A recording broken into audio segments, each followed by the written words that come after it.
오늘은 노아에 대해서 우리 한번 같이 말씀을 한번 들어보겠습니다. 노아.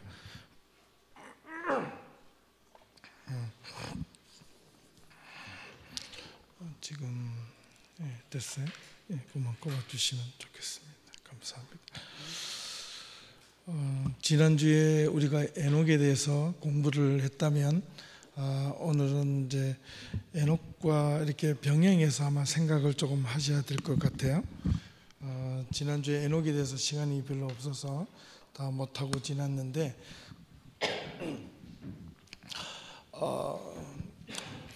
성경에 보면 에녹스라는 부분이 있습니다.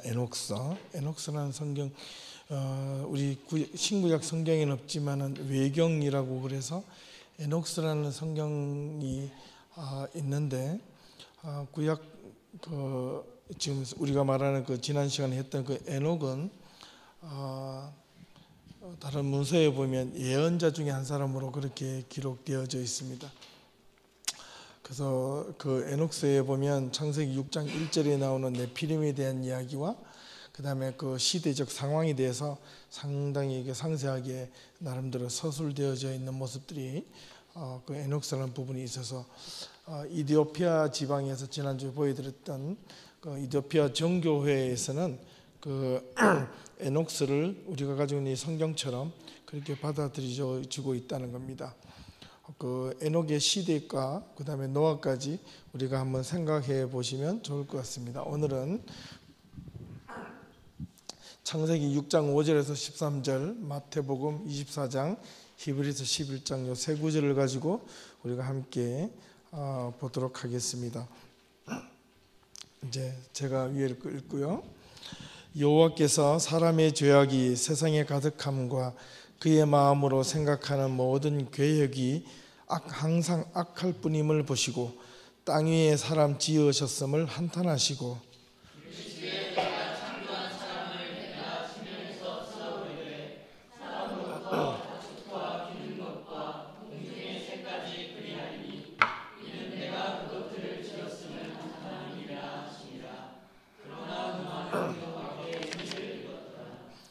이것이 노아의 족본이라. 노아는 의인이요 당대의 완전한 자라.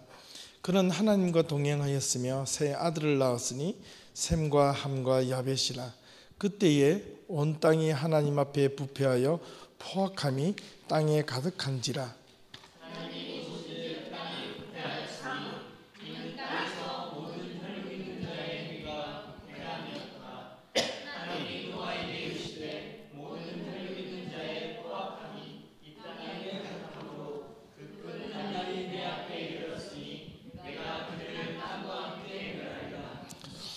마태복음 24장 37절 38절요. 노아의 때와 같이 인자의 임함도 그러하리라.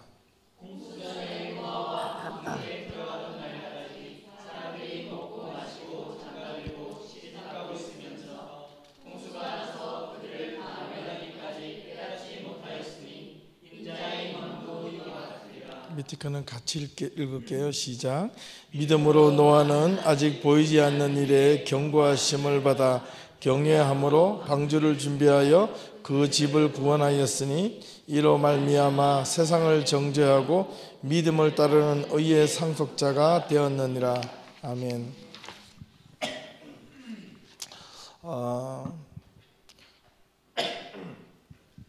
노아하면 생각나는 것들이 어떤 것들이 있습니까? 바로 생각나는 것은 홍수, 1차적인 세상의 멸망 이런 것들이 있잖아요. 그래서 2000년대에 들어와서 제2의 노아의 홍수와 같이 지구의 멸망을 준비하는 그런 모임들이 생기기 시작했습니다. 그 가운데 하나를 제가 그림을 하나 둘 셋 네 개를 좀 보여드릴 텐데 이게 실제로 있는 곳이에요. 하도 지구가 세상이 혼탁하고 또 먹거리 문제 이런 문제들이 많이 지금 문제가 되고 이렇게 하니까 지금 이게 정확한 연도는 제가 빼먹었는데 저기 북유럽에 있는 지금 노르웨이 있죠. 노르웨이 아주 북쪽에 아주 깊은 어떤 산골 중에 하나에서 국제종자연구소라는 것을 저장소를 만들어 놨습니다. 보시면 실제로 이렇게 완전히 빙하가 덮여져 있는 곳에, 한적한 곳에 지구가 막 핵전쟁이나 폭탄으로 다 망가져도 저기는 망가지지 않을 것이라는 계산을 해서 저 노르웨이 아주 북쪽 끝에 국제종자 저장소라는 것을 만들어서요, 이게 핵무기가 탁 터뜨려도 저게 부서지지 않는답니다. 네, 그래서 이걸 이렇게 보면 실제로 이렇게 만들어 놨는데요, 이에서 이제 이렇게 뚫고 들어가는데 구조가 어떻게 생겼느냐면 이런 식으로 생겼습니다. 이렇게 뚫고 땅속으로 깊숙하게 들어가서 여기다가 이제 이 들어가면 이제 철문도 너무너무 두껍고 스발바르 지구 씨앗 저장소 조감도구 실제로 만들어 놨고요. 이게 실제고 들어갈 들러리 모습, 그게 안에 이런 모습으로 저장고 내부에다가 전 세계에 있는 여러 가지 씨앗 저장들을 저렇게 지금 모아놓고 또 하나하나 모아놓고 있답니다. 그 씨앗이 발화가 되면 안 되잖아요. 그래서 항상 씨앗이 발화되지 않고 죽지 않을 정도로 0도인가 이렇게 온도를 맞춰놓고 저희가 딱 온도가 0도가 된답니다. 이게 그러면 이런 전기들은 어떻게 하느냐? 자가 발전기까지 다 만들어 놓고요. 그래서 실제 내부가 지금 실제로 이렇게 지하 깊숙한 곳에 이렇게 만들어 놨다는 겁니다. 확실히 그런 걸 보면 세상이 좀 어려워졌죠. 우리 젊은이들한테 이런 이야기 하기는 좀 그렇지만은 저도 이제 반백살을 살아가지고 할 일도 아주 많이 있지만은 여러분들 들으시기에 어떨지 모르겠지만 참 기도하면 기도할수록 세상이 참 어렵다라는 걸 느낍니다. 여러분은 어떠신가요? 그리고 하나님을 말씀을 성경을 읽으면 읽을수록 두렵다. 정말 두렵다. 그리고 우리 크리스천들이 특별히 이런 어떤 위기감을 알고 있는가? 수만의 교회, 수억의 교회가 있는데 과연 그걸 알고 있을까? 알고 있다면 우리의 모습이나 우리의 행동이 이러면 안 되는데, 정말로 열심히 살아야 되는데, 여러분 주님이 다시 이 땅에 오실 것을 믿습니까? 정말이에요? 그걸 믿는다면 우리의 지금 행동과 삶이 이래도 됩니까?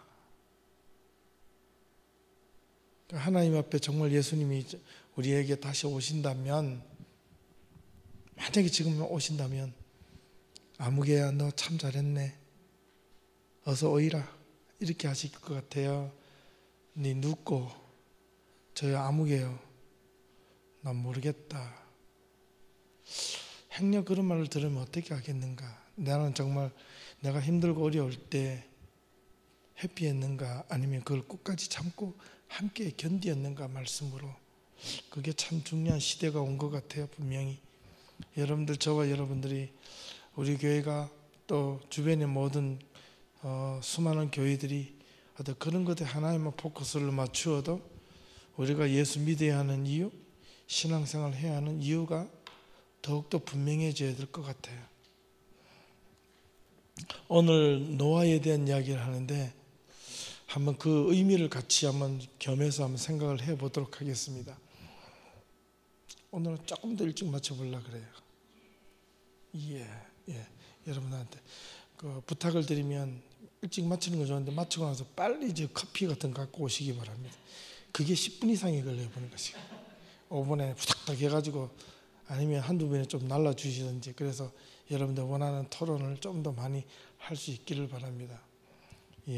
군더더기 다 뺄게요. 작년에 2014년에 나왔던 노아라는 영화 중에 한 장면입니다. 성경에 보니까 제일 마지막 창세기 6장 13절, 그 끝날이 내 앞에 이르렀으니 내가 그들을 땅과 함께 멸하리라. 참 무서운 말이죠. 근데 오늘 우리 현대 크리스찬들한테 이 말이 별로 실감 있게 와닿지 않는 것 같아. 노아는 그 당대에 어떤 모습이었을까 생각을 한번 해보겠죠. 성경에 나오는 또 노아에 대한 그림들을 제가 쭉 찾아보니까 홍수 이야기밖에 대부분이 없어요. 그래서 한 몇 가지만 제가 한두 장만 보여드리고 바로 본론으로 오늘 말씀을 드리고 싶어요.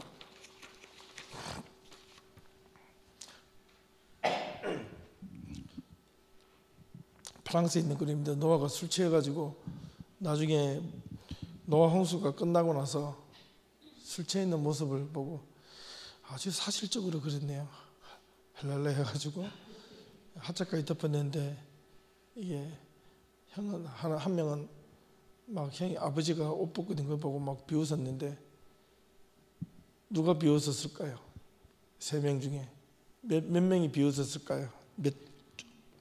중간에 있는 자가 옷을 안 잡고 있죠.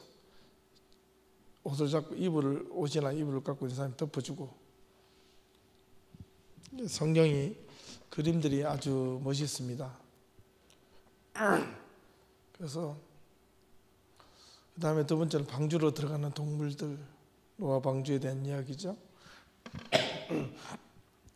또 1613년에 그랬던 아주 사실적으로 그랬어. 방주로 들어가는 줄 서서 들어가는 동물들의 모습입니다.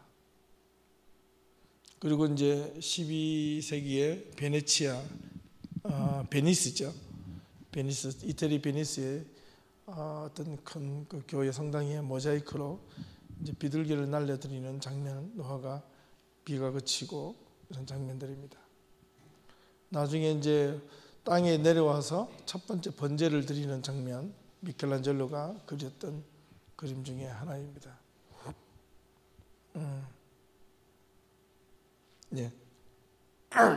그리고 노아가 다시 아까처럼 술 취해서 있는 모습들을 한 사람은 손가락질하면서 비웃었죠. 다른 사람들은 그것을 부끄러워서 이제 옷을 덮어주는 모습들이 여기에 시스티나 예배당 천장에 그려져 있는 그림 중에 하나입니다. 자,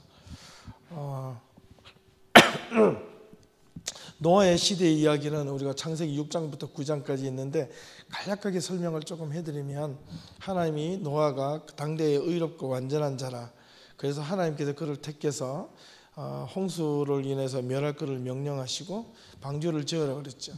방주를 짓고 나서 주변에 있는 모든 살아있는 기식하고 생물한 육지의 생물, 있는 생물들과 하늘에 나는 새들을 다 이렇게 모아서 다 집어넣었습니다. 다 집어넣은 건 아니고요. 이게 뭐 골라서 넣었겠죠. 또 선택받았겠죠. 예, 정한 동물은 7쌍, 부정한 동물은 2쌍씩. 2쌍이라는 것은 암컷 수컷을 이야기하는 겁니다. 그래서 동물들을 다 집어넣습니다. 집어넣고서는 마지막에 홍수가 일어나기 전에 마지막 끝나고 나서 그 문을 성경에 보니까 노아가 닫은 게 아니라 하나님이 그 문을 닫았더라 이렇게 돼 있어요. 참 무서운 말이거든요. 끝나고 나면 자기가 이제 노아가 하나님 다 됐습니까? 문 닫을까요? 이렇게 해가지고 방주 문을 닫는 게 아니고 다 들어가는 것을 보고 노아는 가만히 있었어요. 그러고 나서 하나님이 그의 문을 닫으셨더라 이렇게 기록을 하고 있다는 겁니다. 그러고 나서 이제 비가 내리고 이제 산꼭대기에서 이제 찰 때까지 비가 올라와서 이제 40일 동안 비가 내리고 다시 40일 동안 기다렸다가 물이 빠지고 그 다음에 다시 한 번 더 확인해서 비둘기와 또 까마귀를 내어보내서 완전히 잎사귀를 물고 오는 거 보고 물이 빠진 것을 기억하고 동물들을 내려보내고 그 다음에 내리자마자 정결한 동물 중에 하나를 잡아서 하나님께 번제드렸다. 그 이후에 여러 가지 이제 곡식을 먹고 하게 되는데 노아가 어느 날 포도주를 잔뜩 먹고 술에 취했다. 그래서 셈과 함과 야벳 이 세 아들이 있는데 누가 가서 비난을 했죠? 셈입니까? 함입니까? 야벳입니까? 함. 예. 함이 막 비난하니까 형과 막내가 그러면 안 돼. 그래가지고 뒤로 돌아서서 아버지가 수치를 덮어주었더라. 술을 깨고 나서 아버지 노아가 그 사실을 알고 함을 저주했다는 겁니다. 그리고 나서 이제 이 세 자녀들이 이제 부부가 끼리 이제 했으니까 각 자리로 흩어져 내려갔다는 겁니다. 그게 이제 노아 창세기 6장에서 9장까지인데요. 그에 대한 상세한 내용은 아마 이제 목요일 날 성경 공부하는 그 모임에서는 아주 더 스펙타클하게 아마 공부를 하시게 될 거고, 오늘은 노아 자체에서 좀 포커스를 맞춰 보겠습니다. 홍수의 기간 그런 걸 다 빼고 노아의 인물 성경 공부니까 노아에서 포커스를 맞춰서 한번 살펴보겠습니다. 노아는 누구인가? 저게 안 되는구나. 제 성경이 됐는데 히브리어로 노아흐입니다. 정확한 용어는 노아가 아니고 노아흐 이렇게 불러야 됩니다. 루아흐라고 하는 것처럼 노아흐라고 해야지 정확한 용어입니다.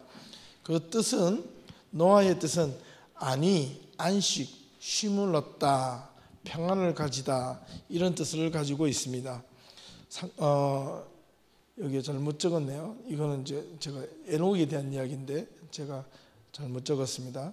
3번에 보시면 창세기 5장 29절에 보면 노아의 이름에 대한 이야기가 나오는데, 라멕이 아들을 낳고 그 이름을 노아라 하여 이르되 여호와께서 땅을 저주하심으로 수고롭게 일하는 우리를 이 아들이 안위하리라 하셨더라. 이 이야기를 했는데, 여호와께서 땅을 저주하심으로, 이 땅을 언제 저주하셨을까요? 아담과 가인 때문에 그렇습니다. 아담이 하나님 앞에 선악과를 따먹었을 때 땅이 저주하겠다. 그 다음에 가인이 동생 아벨을 죽였을 때 가인의 직업이 아버지의 직업을 이어서 농사인데 더 이상 농사를 짓지 못하고 유리방황한 자가 될 것이라. 그래서 땅이 더 저주를 받아서 네가 거기서 열매를 맺지 못하고 유리방황한 자가 될 것이다.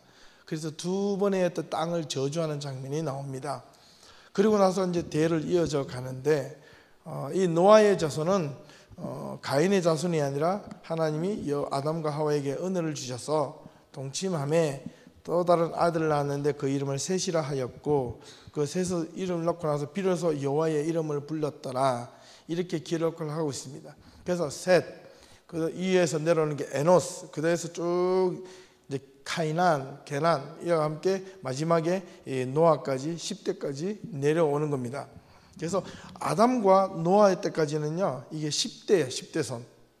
우리 지난번에 우리가 공부했죠. 지난주에 에녹 할 때 참 놀라운 것이 있는데, 하나님께서 아담과 에녹까지, 아담에서 에녹까지 이 대회 동안 아담이 살았어요, 안 살았어요? 살고 있었죠. 예, 거기서 좀 중요한 포인트를 얻어야 된다 그랬습니다. 그러면 노아 때는 어떻게 됐는가 한번 살펴보겠습니다.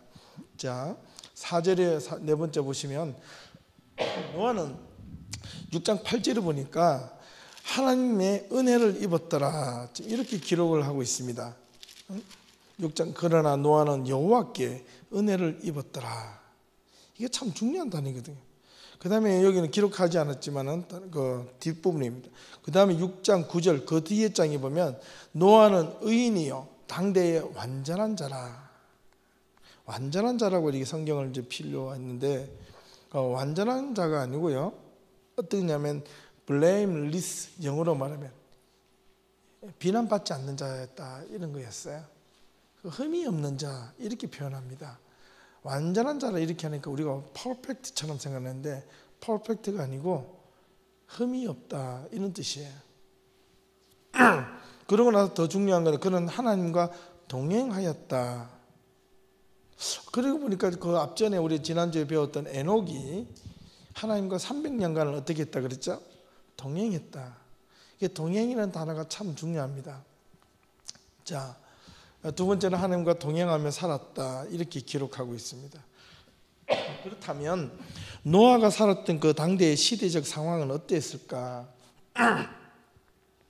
그걸 살펴보기 전에 한번 우리가 좀 살펴봐야 될 부분이 있는데, 잘 보세요. 지난주에 이게 에녹에 대한 이야기를 했죠. 에녹이 대해 300년 동안 하나님과 동행했다. 65세에 무드셀라를 낳고, 그죠? 근데 지금 노아입니다. 이게 아담부터 노아까지 이게 실존의 인물이라고 했을 때, 정말 930살까지 살았다고 했을 때, 우리가 그 성경만 하는 분들에게는 좀 다르게 설명드렸죠. 그 이유는 있습니다. 그죠? 그러나 연대기적으로 나이별로 이야기를 하면 930살부터 살았고, 노아가 토탈 950살까지 살았죠. 예, 이렇게 살았는데 중요한 거는 노아가 홍수가 일어날 때 600세 때 홍수가 일어났다고 기록이 되어 있어요. 자, 그렇다면 이 중요한 거는 오늘 노아를 보기 전에 어디까지 보냐면 에녹을 같이 봐야 됩니다. 에녹의 시대에 65세에 무드셀라를 낳고, 이 무드셀라를 할 때 이 무드셀라의 이름의 뜻이 뭐냐면 창의 사람이란 뜻입니다. 창의 사람, The Man of Spear. Man of Spear인데 Man of Spear의 뜻은 뭐냐니까 창 끝, 창을 들고 있는 사람.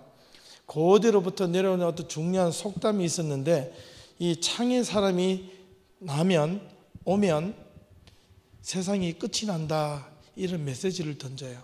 그런 속담이 있습니다. 창의 사람이 오면 세상이 끝이 난다는 거예요. 그런데 이 무드셀라가 나이가 몇 살까지 살다 죽었죠? 무드셀라가 969살, 이 아담부터 이 노아까지 중에서 제일 오래 살았어요. 969살까지 살았고, 무드셀라가 라멕을 187세에 라멕을 낳고, 라멕이 182세에 노아를 낳습니다. 이렇게 계산을 이렇게 쭉 해보니까 여기에 참 신기한 게 어떤 게 수학 공식처럼 맞아 떨어지는 게 한두 가지가 발견이 돼요. 자, 거꾸로 지난주에도 에녹 시대에서부터 그 시대의 상황이 어떠했습니까? 에녹이 하나님과 동행하는 자라. 근데 에녹스라는 그 외경을 보면 그 시대 상황이 노아 때만큼 아주 포악하고 아주 패역하고 아주 나쁜 시대에 살고 있었던 사람입니다.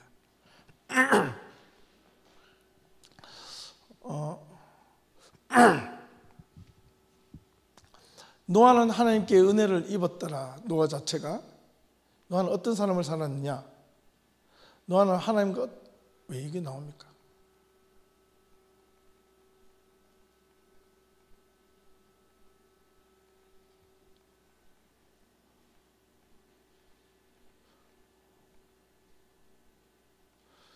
다른 걸 중간에 빠져 있네. 예, 뭐 빠져도 괜찮아요. 노아가 살던 시대적 상황은 어땠는가? 우리가 한번 살펴보겠습니다. 제가 중간에 빠졌네요. 분명히 넣었는데. 이 그림을 보시면서 그 다음 그림을 보면서 이야기를 하겠습니다. 자, 아담의 계보와 물의 심판, 이 심판이 있는데, 지금 에녹을 한번 보겠습니다. 에녹이 아담에서부터 노아까지 나이가 제일 적게 살다가 죽지 않고 그대로 하늘에 들려 올라갔어요. 제가 여기 빨간 그 긴 막대를 표시한 것은 아담에서부터 어디까지? 라멕이까지, 노아의 아버지 때까지 아담이 라멕과 같이 살았다고 지난주에 말씀드렸어요. 그렇다면 아담이 라멕에까지 무엇을 이야기하며 살았겠는가? 비록 라멕에까지는 57년 동안을 아담과 라멕이 같이 살았어요. 쉽게 말하면 이 9대 손까지 같이 살았다는 거예요. 그러면 아담이 자기 죽기 전 자기 자손들에게 뭘 이야기하겠습니까?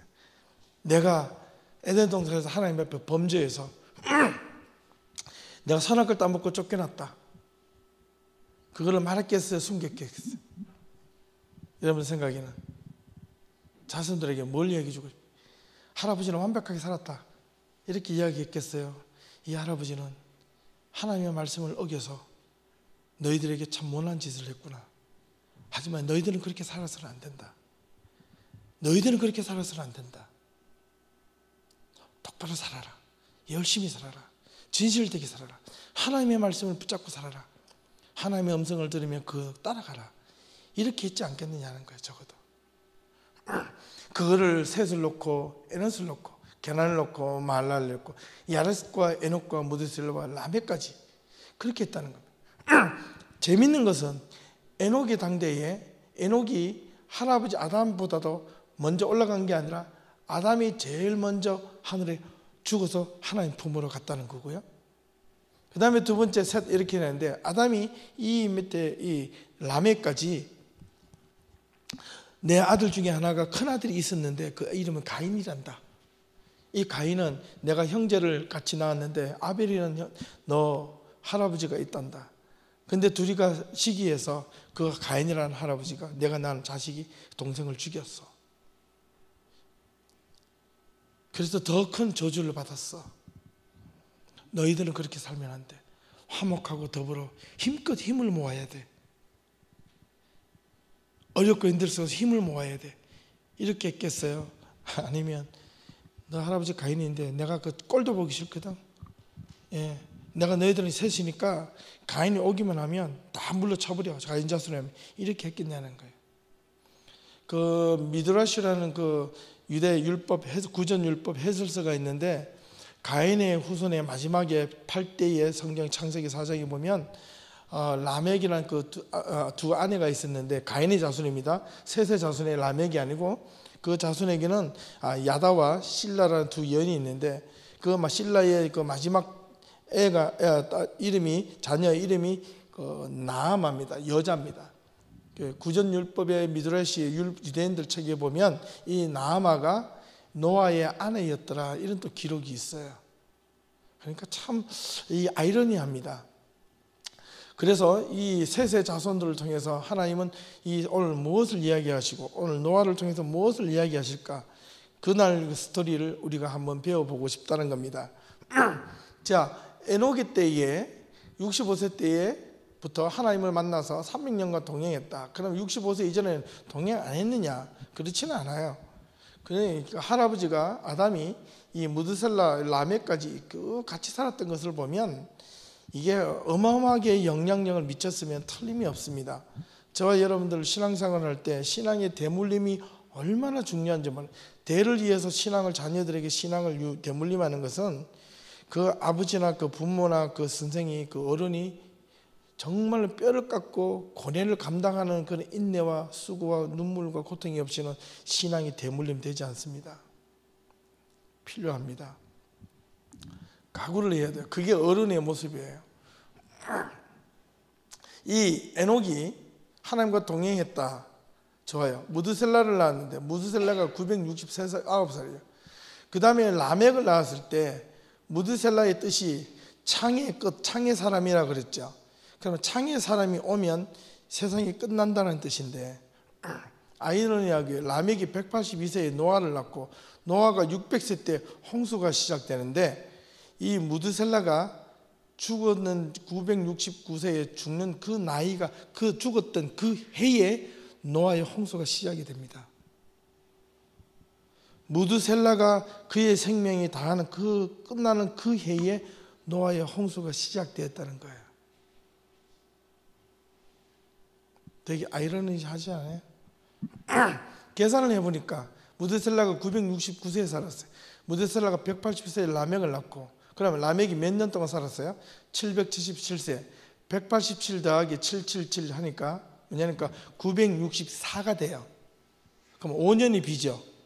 5년이 비는 이유는 어디서 답을 찾냐면 라멕이 182세 때에 아들을 낳고, 그 다음에 여기서 600세를 더하니까 600을 더하니까 얼마 돼요?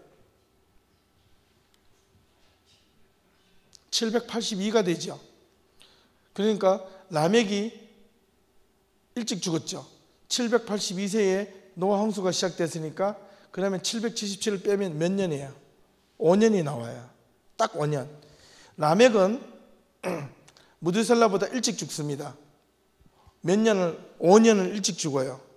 5년을 일찍 죽는데 무드셀라가 생명이 다하는 그 해에 노아의 홍수가 시작됐다는 점입니다. 성경은 상당히 놀랍게도 이런 스펙타클한 어떤 그런 모션이 주어져요. 나중에 궁금하시면 집에 가서 계산을 해보시기 바랍니다. 그러므로 인하여 하나님은 언제 때부터, 에녹이 때부터 노아의 홍수를 예고하셨다고 볼 수 있어요. 에녹의 시대 때부터 노아의 시대까지 시대적 상황이 어땠는가, 이건 우리가 깊이 살펴볼 수 있습니다. 제가 중간에 보니까 만들어놨는데 빠졌는데 창세기 6장 5절을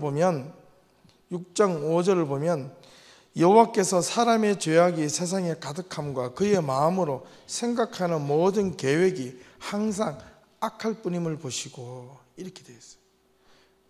사람의 죄악이라는 것이 우리가 생각하는 이렇게 하나님 앞에 어떤 거짓말하고 잘못짓고 그런 것을 죄악이라고 그러지 않아요. 성경에서는 내가 거짓말 한두 번 하고 이런 걸 죄악이라고 하지 않아요. 그런 것을 잘못이라고 이야기하지 죄악이라고는 꼭 표현을 하지 않습니다. 그럼 이 죄악은 뭔가? 하나님의 뜻을 거스리는 모든 행동들, 하나님을 불신하는 행위. 작게는 우리가 교회 안에서 하나님 앞에 주님 믿습니다, 주야라고 울면서 기도하고 아버지 주시옵소서 하고 기도하는데 그 주시는 거 우리가 기도하는 만큼 우리가 정말 세상을 살아야 된다는 거예요. 내가 하나님 앞에 고백하고 부르짖고 하는 만큼 우리의 삶이 정말 그렇게 사느냐?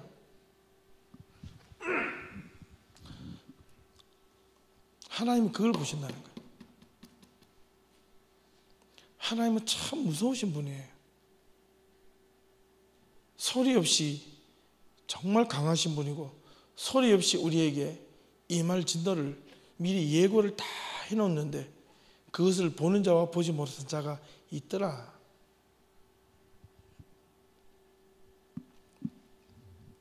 세상에 가득하다는 것은 뭐냐니까, 세상이 흘러가는 대로 따라가는 사람이 있는 반면에, 그리고 그의 마음이, 세상 사람들의 그 생각이, 모든 계획이 항상 악할 뿐임을 보시고 도대체 뭐가 악하다는 겁니까? 크게는 하나님이 없다. 하나님보다 내가 먼저, 내 생각, 내 주장, 내 모습들이 먼저 앞서가는 것, 이 모든 것들이, 모든 계획이 항상 악하다는 거예요. 하나님이 악하다는 것. 그러나 이 노아는, 우리가 6장 8절과 9절을 보니까 노아는 여호와께 은혜를 입었더라. 이게 영어 성경이 정확하게 표현되어 있는데 Noah found favor in the eyes of the Lord. 노아가 하나님의 눈에서 선한 것을 발견했다는 거예요. 그러면 노아는 뭐였어요? 하나님과 아이 컨택을 했다는 거예요. 하나님과 눈을 맞추면서 사는 자는 세상의 것들이 안 보입니다. 세상에 가지고 있는 것들이 보여질 수가 없어요. 왜? 하나님의 눈에 선하심이 있으면, 그 선하다는 건 뭐냐니까 구원하심을 발견했다는 거거든요, 이미. 그래서 노아는 어떻게 됐다? 의인이요 당대의 완전한 자라. 노아가 의인이었고 완전한 자이기 때문에 은혜를 입은 게 아니고요, 노아가 하나님 앞에 긍휼하심을 발견했기 때문에 그렇게 살아야 되겠다고 몸부림쳤기 때문에 그 모습을 보고 의인이었고 완전한 자라고 칭했다는 겁니다. 우리는 그렇게 살 수 있나요? 없나요? 우리는 그렇게 살아갈 수 있어요? 없어요? 물어볼게요. 살아갈 수 있어요? 없어요? 왜요? 왜 못 살아요? 살아갈 수 있어요? 없어요? 어렵네요. 살아갈 수 있다 그러면 교만하다 그럴 것 같고, 없다 그러면 또 왜요 그럴 것 같고, 대답하기 힘듭니까? 이거는 분명하게 말씀드릴게요, 여러분. 살아갈 수 있습니다. 살아갈 수 있어요. 그렇기 때문에 저와 여러분들이 그리스도인이 되는 거예요. 그게 거룩한 자존감을 좀 가질 수 있기를 바랍니다. 하나님의 사람들은 아무리 어떤 어려움과 고난도 뚫고 지나가는 힘이 있어요. 얼마 전에 프란체스코 교황이 이런 말을 했습니다. 사탄이 가장 좋아하는 무기이자 말이 하나가 있는데 그게 뭐냐? 체념이다. 포기라는 거 단어야. 주저앉는 단어야. 교황이 그런 말을 해서 되게 막 세상이 뜨는데, 저는 벌써 제 나름대로 마음속에 그 말을, 단어를 20년 전부터 썼어요. 우리 그 나오기 전에 우리 청년들한테 항상 내가 그러죠. 뭐라 그래요? 포기하지 마라. 포기하지 마라 그러잖아요. 그랬죠? 얘네야, 그치? 만날 때마다 목사님 내한테 그랬지. 어떤 어려움이 있더라도 뭐 하지 마라? 포기하지 마라 그랬지. 여러분, 하나님의 사람들은요, 이거 한 가지만 있으면 돼요. 하나님의 사람들은 뭐가 옳고 그러냐에 대해서는 이거 한 가지만 딱 있으면 여러분 삶이 하나님의 사람으로 바뀝니다. 포기하지 마세요. 체념하지 마시고 주저앉지 마시길 바랍니다. 이 노아가 하나님 앞에 선하심을 발견하는 그 순간 자기는 하나님이 전부다라고 생각하기 때문에 그를 매달리기 시작합니다. 노아가 매달리니까. 그런데 이 세상은 어떻게 했는가? 이 세상이 6장 5절에 그러는데 거기 또 보니까 덩들어서, 여러분 제가 성경을 만들어 왔는데 이게 없네요. 날아가가지고 11절을 한번 보세요. 6장 11절. 그때에 온 땅이 하나님 앞에서 부패하여 포악함이 이 땅에 가득한지라. 12절에 하나님이 보신즉 땅이 부패하였으니 이는 땅에서 모든 혈육 있는 자의 행위가 부패함이었더라. 13절 하나님이 노아에게 이르시되 모든 혈육 있는 자의 포악함이 땅에 가득하므로 그 끝날이 내 앞에 이르렀으니 내가 그들을 땅과 함께 멸하리라. 11절부터 13절까지요 부패라는 단어가 무려 3번, 그리고 포악함이라는 단어가 무려 2번. 이게 무시무시한 말인데, 부패하다는 이 단어의 뜻이 망하다, 파괴하다, 더럽히다, 썩다, 뭉그러지다는 뜻이 있고, 이 포악하다는 것은 잔인하다, 부정과 거짓과 나쁜 짓을 삶에서 하는데 이게 어떤 것일까라는 겁니다. 이 당대의 사람들이 어떤 것이 있냐는 거예요. 첫 번째는 하나님의 말씀의 창조의 질서를 어기는 것이고, 두 번째는 자기 마음대로 생각하고 자기 마음대로 판단하고, 자기가 기분 좋을 때 우르르 갔다가 기분이 없고 힘들다 싶으면 싹 빠져버리는 이런 것들을 이야기하는 거예요. 그 공동체를 깨는 행위를 이야기하는 거예요. 분열을 이야기하는 거예요. 더더욱이 무서운 것은 여기서 부패하고 포악, 부패라는 이 단어는 어떤 사회 속에서 부패를 누가 시키는 줄 아세요? 그 사회에서 불만이 있는 자가 부패를 시킵니다. 그 공동체에 불만 있는 사람은 그 공동체를 부패시킵니다. 요즘 보니까 교회가 더해요. 목사끼리 만나보다 목사가 더해. 세상 사람들이 그런 말이 들려요. 토론토 안에서도 장사하고 사업하려면 교회 다니는 사람하고 하지 말라는 이런 이야기를 제가 종종 듣습니다. 어떻게 교회가 이렇게 됐습니까? 무엇 때문에 교회가 이런 욕을 얻어먹어야 됩니까? 그 자체가 부패하지 않아요? 그 자체가 포악한 것이 아니냔 말이에요. 하나님 앞에 선한 행동을 보여도 지금 우리가 이 세상이 바뀔까 말까인데, 세상으로부터 버림받고 손가락질 받는 게 교회의 모습이라면 그는 교회의 무늬만 교회지 더 이상 교회는 아니라는 거예요. 하나님이 마지막 희망을 어디에 걸겠습니까? 여러분, 하나님이 이 땅에 부패하고 세상이 악해져 갈 때 하나님이 마지막으로 기대 걸 곳이 어디에 있습니까? 하나님이 마지막으로 그들에게 희망을 주고 그들을 구원하시고 싶어하는 그 장소가 어디에 있겠습니까? 그 공동체가 어디에 있겠습니까? 그게 바로 교회라는 거예요. 교회가 뭉그러지면, 교회가 부정이 되고 부패가 시작하면 하나님도 더 이상 희망이 없어요. 우리 교회에서부터 더 열심히, 우리 교회가 더 열심히, 더 진지하게 하나님의 말씀을 붙들어야 될 때가 왔습니다. 지금 이 시대가 노아 시대만큼 이상으로 하나님의 말씀이 왜곡이 되고 하나님의 일을 싫어하고 하나님의 일을 포기하고 하나님의 일을 잘못 하려고 하는 사람들이 너무 많아요.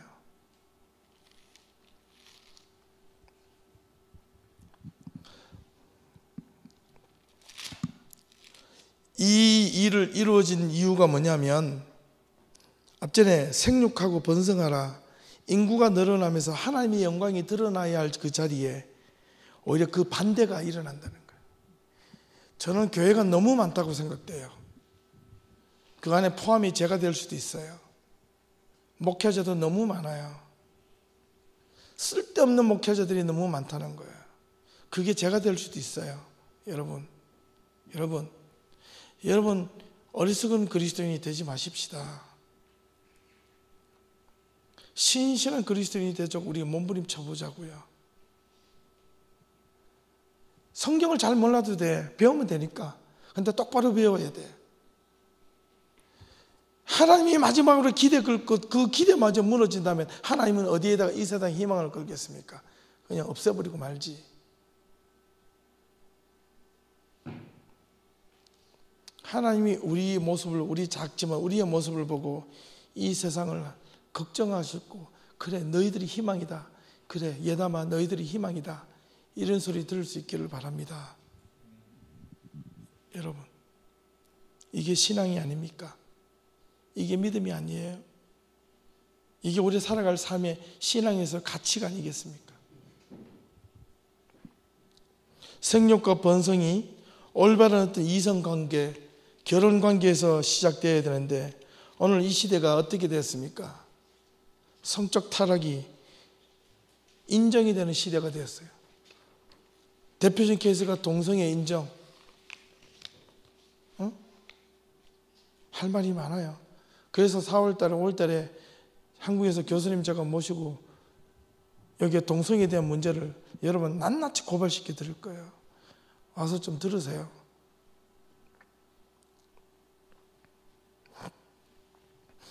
창세기 6장 1절을 한번 보실래요?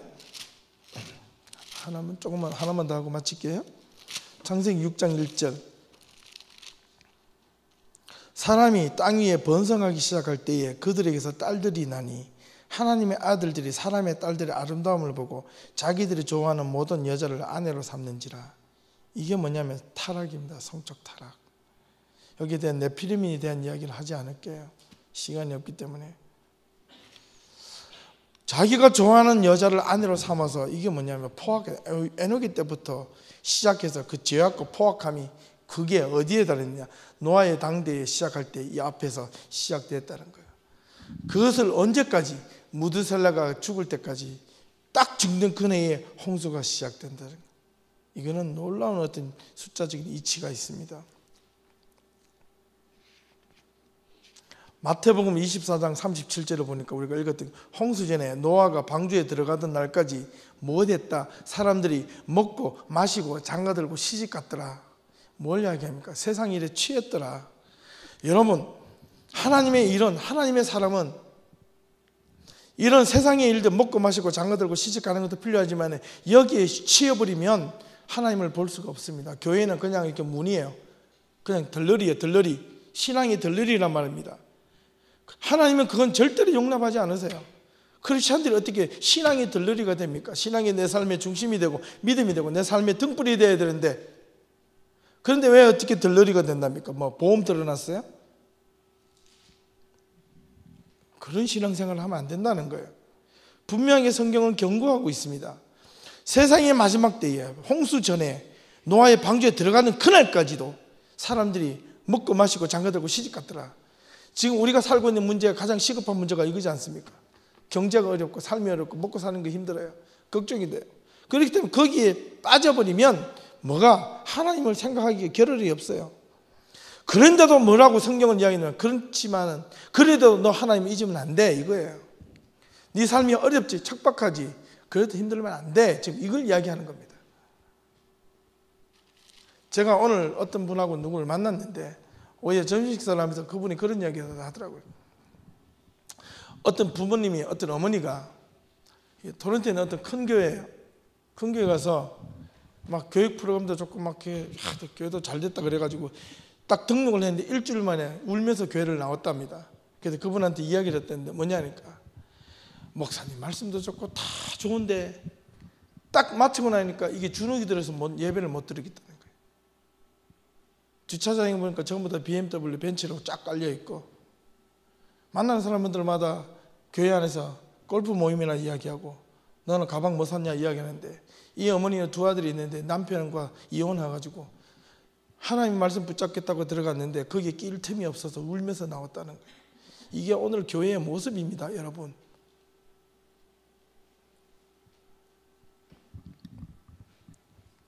그분이 저보고 눈물을 걸성거리면서 그래요 목사님 이랬더라고요. 큰 교회 작은 교회 똑같아요. 우리 예담교회도 어떤 분이 오시더라도 우리가 기쁨으로 그 사람을 좀 안아줬으면 좋겠어요. 내가 낯설어서 그런 거 없어요. 와서 먼저 인사해주고 환영해주고, 그 사람이 와서 일을 할 수 있으면 내가 또 무너지더라도 또 일을 할 수 있는 자리를 만들어 주셔야 돼. 이게 진짜 교회의 모습이에요. 하나님의 교회는 그렇게 시작되고 그렇게 무너져야 돼. 그렇게 하다 문 닫아도 그게 하나님께 뜻대로 가는 거예요. 여러분, 제가 종종 잘 보는 게 뭐냐면 육룡이 나르샤라고 했잖아요. 그거 보니까 종종 그런 이야기 하더라고요. 분이가 살아있으면 뭐라도 해야지. 여러분, 하나님 앞에서 살아있습니까? 그러면 뭐라도 하십시오. 뭐라도 하십시오. 그게 신앙이에요. 오늘 이 시대, 노아의 시대처럼 세상의 일에 취하고, 세상은 뭐냐니까 네가 먹고 마시고 장가들고 세상의 일에 취하도록 세상을 자꾸 요구하고 세상 문화에 빠지게 만들고 세상의 것을 따라가는 것이 네가 출세하는 길이고 그것이 하나님의 축복이라고 가르친다면 우리는 그로부터 단호하게 돌아서야 돼. 단호하게 돌아서야 돼. 세상의 길에 기쁨과 즐거움에 편성하지 말고 그것을 오히려 이용하지 말고 이용하되 정복하고 그것을 가르치고 올바르게 옳고 그름에 대해서 이야기해 줄 수 있는 그리스도인에서 온전한 아이덴티티가 필요하단 말이에요. 이 아이덴티티 여러분들한테 있냐 이 말이에요. 여러분 있습니까? 있어요? 없으면 와서 함께 하자고요. 배우자고요. 그거 누구이든지. 히브리서 11장 7절에 보니까 하나님의 경고에 귀담아 듣지 못하고 하나님을 경외하지 않고 말은 경외한다 그러고 말은 막 하나님 앞에 부르짖고 기도하고 많은 찬양을 열심히 하지만 그러나 삶은 그렇게 살지 않았다는 거예요.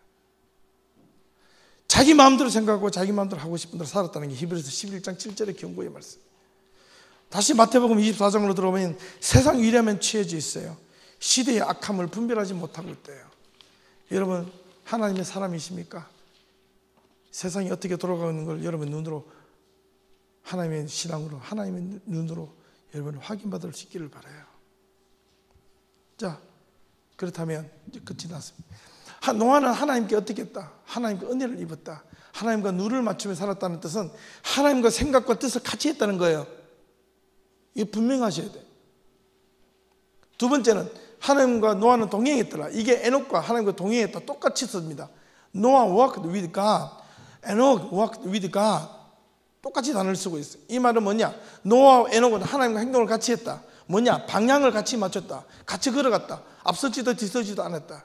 이게 동행했다는 이 히브리어 단어를 보니까 하나님 앞에 갈 때는 같이 가고 뒤로 갈 때는 뒤로 함께 물러났다는 거예요. 앞으로만 같이 가는 게 아니에요. 뒤로 하나님이 뒤로 물러설 때 같이 물러섰다는 뜻이에요. 이게 동행이라는 뜻입니다. 보폭을 같이 했다는 거예요. 그리고 방향을 같이 했다는 뜻이에요. 중요한 단서를 주는데 오늘 이 시대에 저와 여러분들이 하나님을 올바르게 믿고 바르게 신앙을 따라가고 싶습니까? 여러분 이 두 가지만 하시면 여러분 세상에 여러분들도 당대의 의인, 당대의 완전한 자로 하나님 앞에서 칭함을 반드시 받으실 겁니다. 잊지 마십시오. 할 수 있어요. 왜 못한 줄 알아요? 내게 너무 많아서 그래요. 내 생각이 너무 많아서 그래요. 내가 아직도 세상에 하고 싶은 게 일이 너무 많아서 그래요. 여러분 그거 조금만 줄이시면 하나님의 눈이 보이고 하나님의 말씀이 보이고 하나님의 생각이 보이고 하나님의 뜻이 보이고 하나님의 방향이 무엇인지 반드시 보게 될 것이라는 겁니다. 여러분 그거 볼 수 있기를 바랍니다.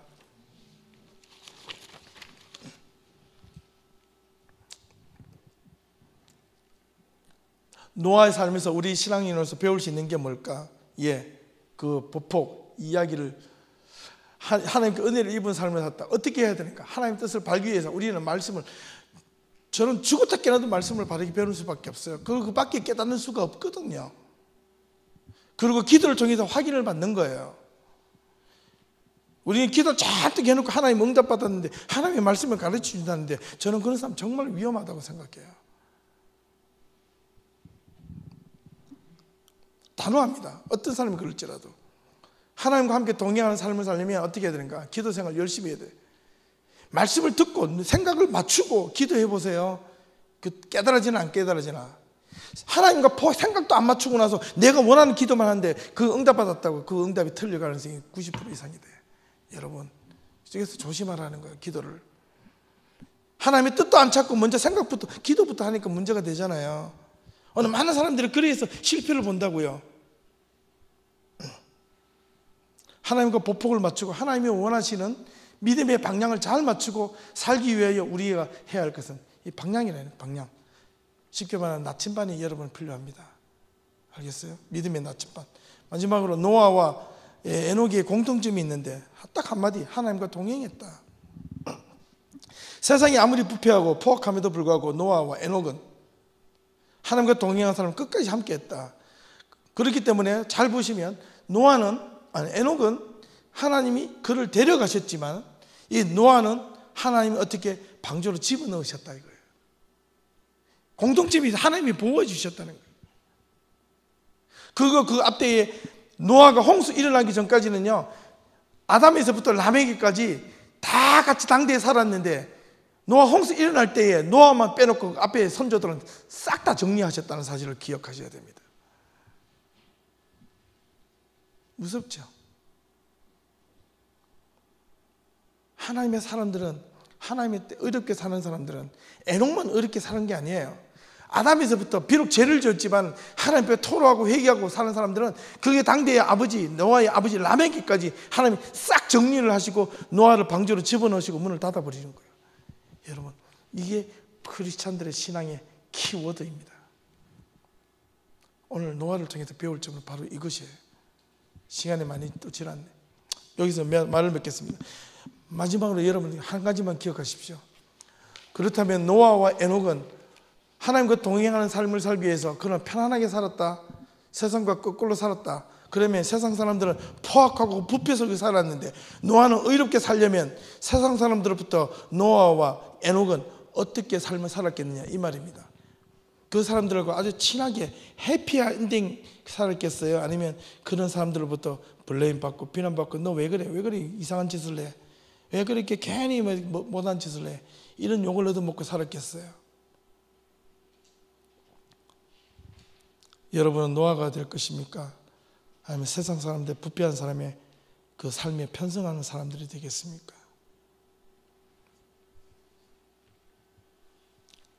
기도하겠습니다.